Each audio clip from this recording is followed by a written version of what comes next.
There is a pattern. It doesn't start with a villain twirling a mustache in a dark room. It doesn't start with a conspiracy meeting.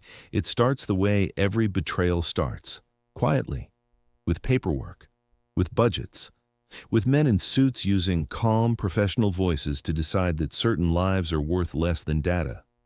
You've been taught to think of history as a series of isolated events: the Tuskegee syphilis study, the MK Ultra experiments, the forced sterilizations, Flint, Michigan. Separate events, separate eras, separate chapters in a textbook that most Americans have already half forgotten.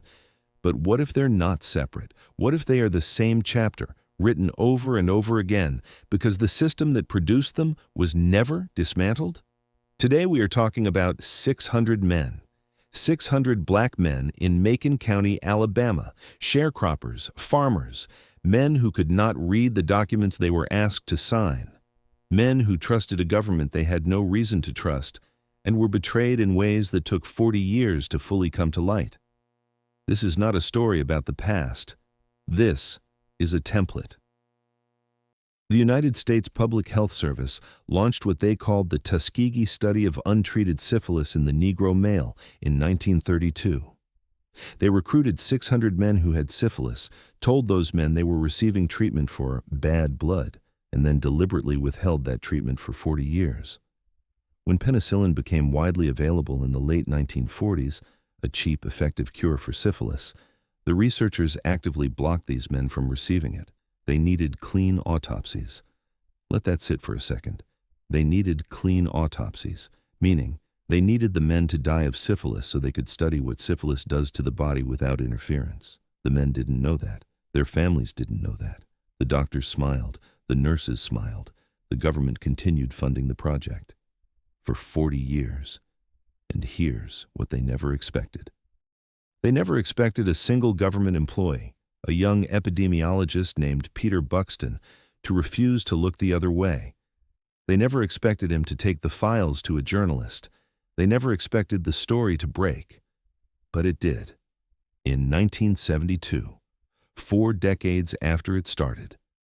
By then, 28 men had died directly from syphilis, 100 had died from syphilis-related complications, 40 wives had been infected, 19 children had been born with congenital syphilis, and the United States government continued to defend the study even after it was exposed. This is where we begin. To understand how this happened, you need to understand where it happened. Macon County, Alabama, 1932. This is the heart of the Deep South in the middle of the Great Depression. Macon County is, at this time, roughly 82% black. It is also one of the poorest counties in one of the poorest states in the nation. Sharecroppers working land they will never own, schools that run out of books, a healthcare system that, for black residents, is essentially non-existent. The infant mortality rate in Macon County is catastrophic. Malnutrition is rampant. Syphilis, a bacterial infection that was widespread throughout the rural South at the time, was affecting an estimated 35% of the local black male population.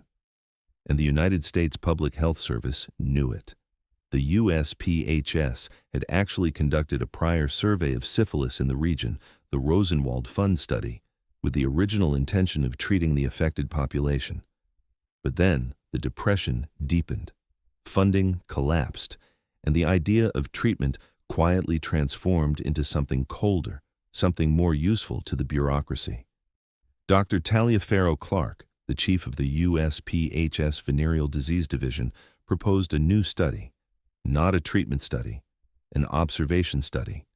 The purpose: to document the natural progression of untreated syphilis in black men, to see, clinically and scientifically, what happened to a human body when syphilis was allowed to run its full course. They already had studies of syphilis in white Europeans.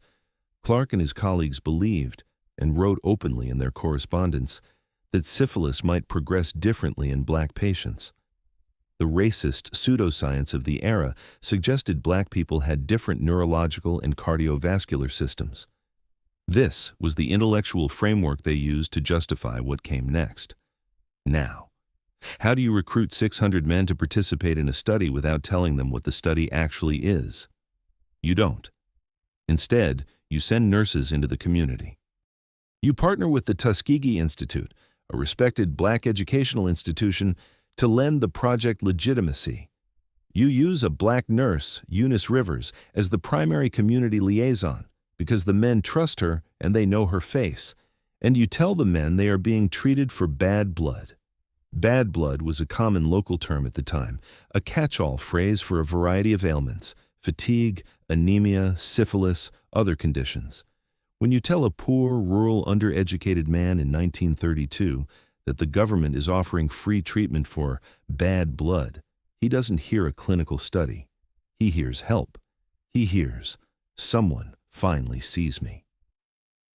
The recruitment package was, by the standards of 1932, Macon County, genuinely appealing. Free physical examinations, free meals on the days they came in for testing, free transportation, free burial insurance, which was, for men who had almost nothing, an enormous practical benefit. It was not nothing. And that is the most insidious part of this. They used real needs, healthcare, food, basic human dignity, as the bait. 399 men with latent syphilis were enrolled. 201 control subjects without syphilis were enrolled for comparison. Total, 600 men. None of them were told they had syphilis. None of them were told the purpose of the study. None of them were offered informed consent in any meaningful sense of the term. The study was projected to last 8 months. It lasted 40 years. Dr. Clark himself became uncomfortable with the direction of the study fairly early and quietly distanced himself from it. But the machine was already moving. New administrators stepped in. New researchers rotated through. Everyone continued to process the paperwork. Everyone continued to collect the data. The system absorbed the study and made it normal. That is the bureaucratic genius of a long-running atrocity. No single person has to make the decision to continue every day. They just have to not stop it. Here is the moment the study crossed a line that can never be uncrossed. 1943. The United States military begins mass distributing penicillin to treat syphilis in American soldiers. The drug is extraordinarily effective. A full course of penicillin can cure syphilis at most stages.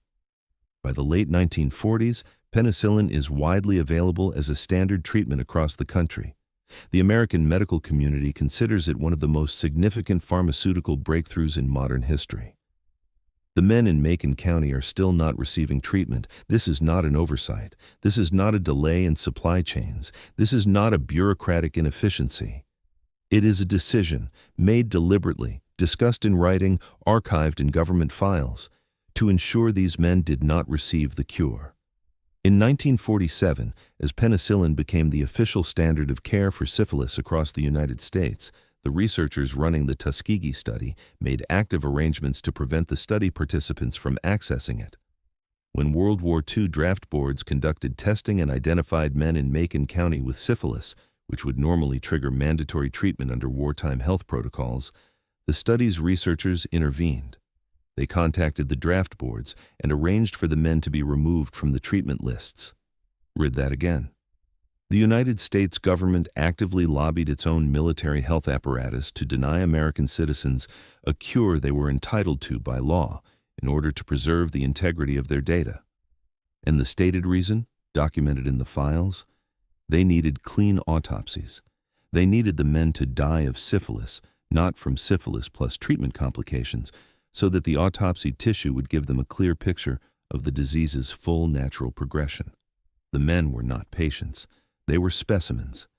And they, the researchers, the administrators, the funding committees, knew it. They simply did not believe that mattered. This is where the system reveals itself most clearly. It is not a system run by monsters in the shadows. It is a system run by people who showed up to work every day and filled out their paperwork and genuinely believed that the data they were collecting was worth what it cost. They had a hierarchy of value, and these 600 men were simply not near the top of it. Think about the layers of bureaucracy required to maintain this for 40 years. Annual funding reviews, budget approvals, medical journal publications. Yes, they published this research while it was ongoing. Papers appeared in peer-reviewed journals throughout the 1950s and 1960s. ethics board sign-offs, internal memos, staff transitions, a whole rotating cast of individuals who looked at what was happening and continued. Because it was the system. And you don't question the system. By the 1960s, several of the study's own researchers had developed private misgivings. The ethical landscape of American medicine had shifted dramatically after the Nuremberg trials and the subsequent establishment of the Nuremberg Code in 1947, which codified the principle of informed consent as a non-negotiable standard for human medical experimentation. The men in Tuskegee had never given informed consent. The study was in direct violation of the principles the United States had helped establish in the aftermath of Nazi war crimes. And the study continued.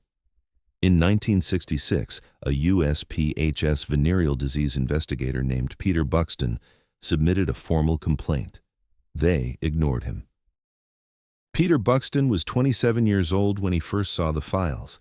He was working as a venereal disease investigator for the United States Public Health Service in San Francisco. He was not a crusader. He was not an activist. He was a government employee doing his job, and his job required him to review files. When he read the Tuskegee study files, he could not reconcile what he was reading with any ethical framework he understood. In 1966, he wrote a formal letter of protest to the director of the Division of Venereal Diseases within the USPHS. The letter raised specific documented concerns about the ethical legality of the study. The response was dismissive. Senior officials convened an advisory panel in 1969 to review the study. The panel concluded that the study should continue. Among their reasoning, the men were too old at this point for treatment to be meaningfully effective, and the data was too valuable to abandon. They did not address the question of consent. They did not address the question of the penicillin. They addressed the question of utility. And utility, in the calculus of the system, outweighed the lives of 600 men from Macon County, Alabama. Buxton was transferred out of his position. The message was received by most people in his position with institutional clarity. Drop it. He didn't drop it.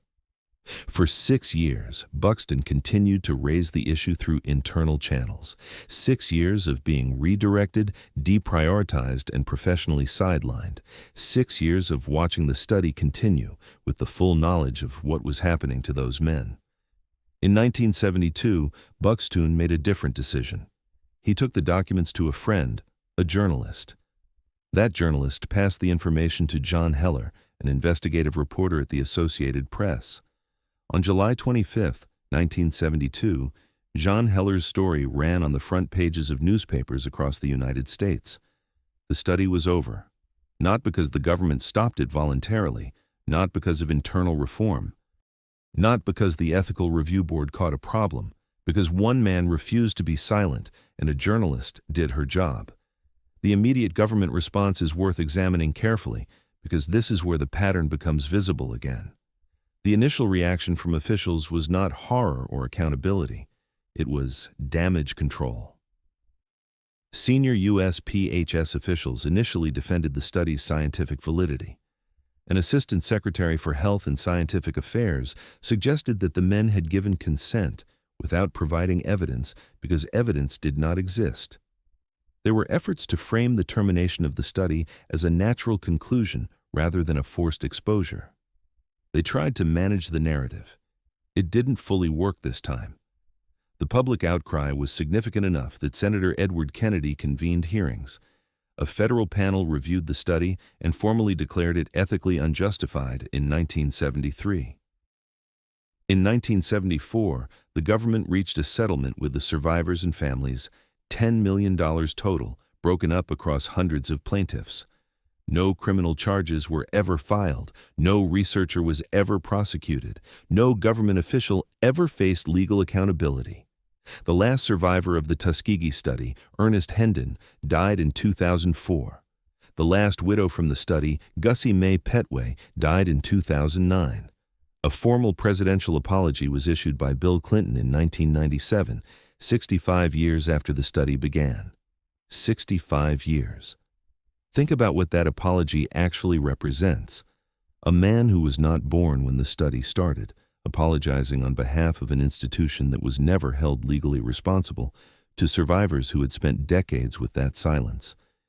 It is not nothing, but it is close.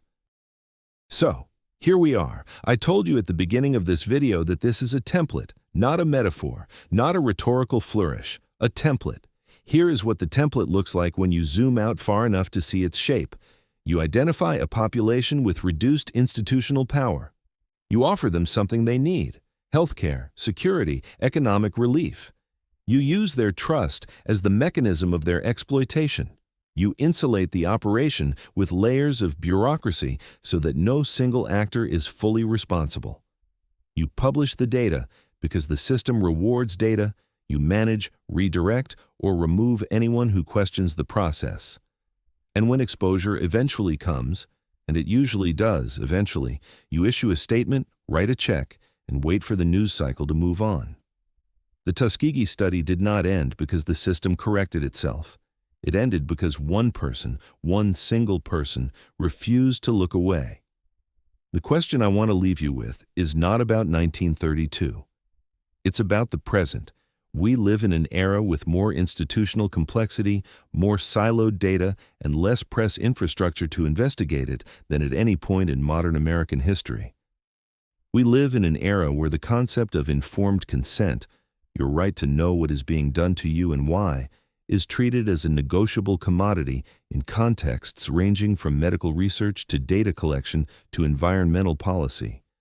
When the government lies to you, and it does, it has, it will, it is not only hiding a fact, it is making you unable to participate in the truth. That is what happened to 600 men in Alabama. They were not just denied treatment, they were denied the knowledge they needed to act in their own interest. They were made participants in a system they did not understand and could not see. Peter Buxton could see it, Jean Heller published it, and now, so can you. The pattern is visible. The question is, what are you going to do with what you see?